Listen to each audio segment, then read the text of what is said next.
It's the journey, not the destination, that empowers us. And it's the daily decisions we make in life, not just the talent we possess, that choreographs our destiny. And I want every adult to listen and remember the words I'm going to share. And for those of you young people, if you don't quite understand, I want you to ask an adult. Because I'm going to talk about footprints as Indigenous people, as Native Americans. We have two sets of footprints on our sacred lands. We have our footprints 1492 and before. We have footprints from 1493 to today. And you reenacted some of the footprints of tribal leaders of the past for this community.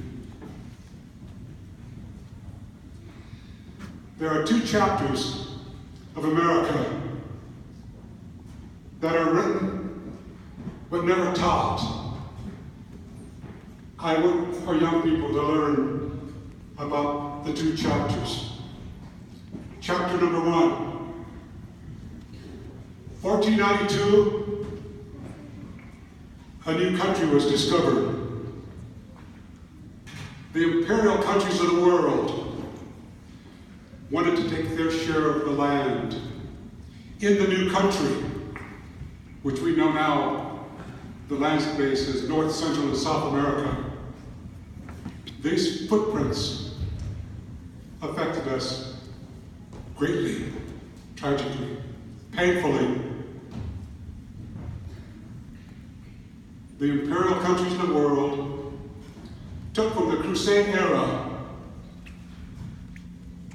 a concept,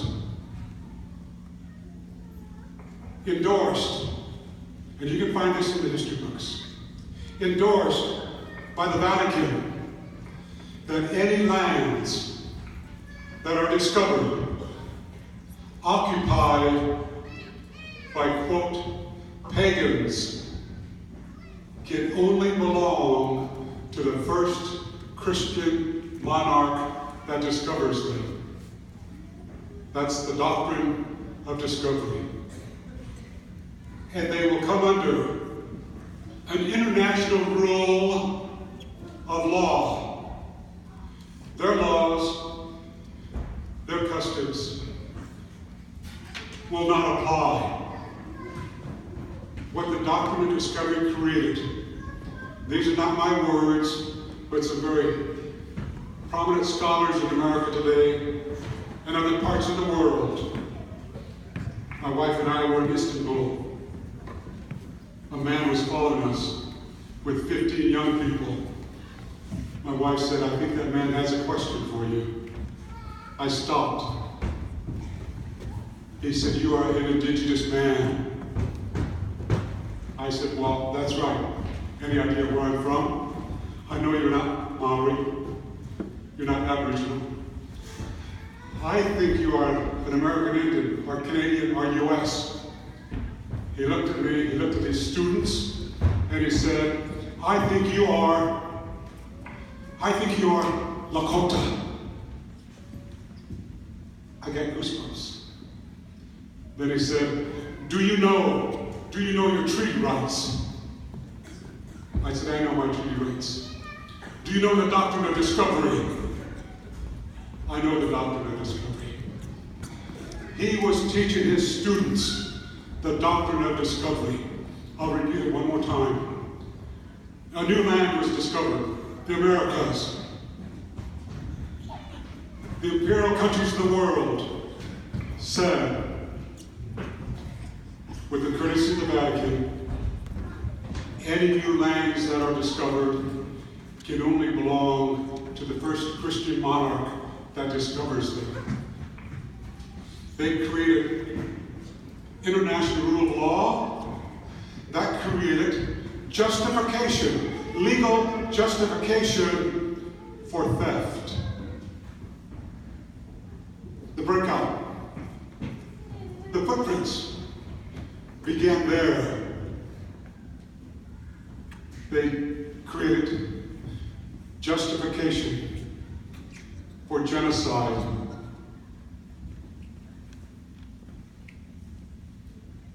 Or at the very least, destroy the languages, the culture, the tradition, the spirituality of the people occupying those lands. I want everybody to listen and check it out.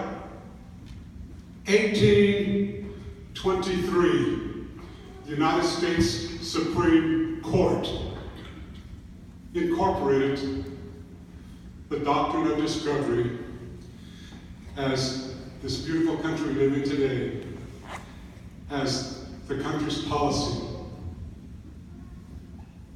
toward Indian people. That begins to form the birth of manifest destiny, that this land was a gift to the Europeans from God. Just shortly before it was determined that we had souls, that gave our country, that I served as an officer in the United States Marine Corps, and a country I love dearly.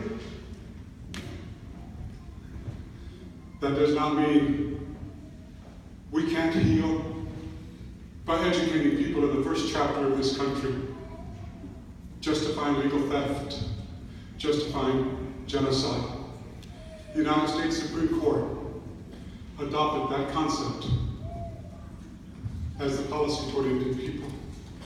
You can sign a treaty and you can break it. Every treaty was broken. Your people removed. My people had wounded me. Followed by executive order. Young people in high school learn about executive order.